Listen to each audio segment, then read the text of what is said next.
Сәлем достар, бүгін мен сіздерге пирогтың осылай орама түріндегісін жасап көрсететін боламын.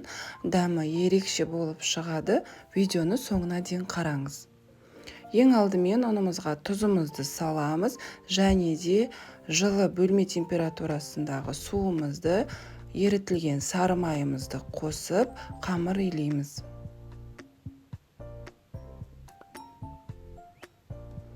Міне біздің қамырымыз дайын болды. Дайын болған қамырды бетін жауып 20-25 минутқа қалдырамыз.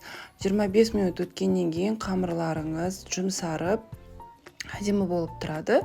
Басып алып, қазір енді қамыр жаямыз.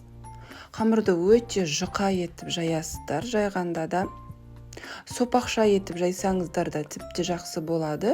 Сол кезде қазір ораған кезде әдемі болып оралады. Енді жайылған қамырымыздың үстіне ерітілген сары майымызды жағып шығамыз. Барлық жеріне біркелкі етіп осылай сары майды жағып шықтық. Енді осының үстіне үккіштен өткізілген сырымызды, яғни ірімшігімізді салып шығамыз. Осы кезде сіздерде творог болса, творогты да қосып жіберсеңіздер ерекше дәмді болып шығады. Менде творог болған жоқ, сондықтан мен тек қана сырды қосып істедім. Енді осы сырды салып болғаннан кейін осылай рулет қылдырып, орап жинаймыз қамырды. Жаңағы жинап алған қамырды дәл осылай видеодағындай ортаға қарай жинап, ұлу сияқты қылдырып жинаймыз.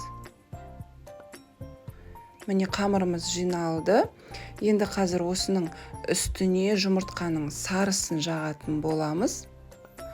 Ағын жақпайсыздар, жұмыртқаны ағын сарысын бөлек алып, белогын жақпайсыздар, яғни осы сарысын желтогын ғана жағып шығамыз.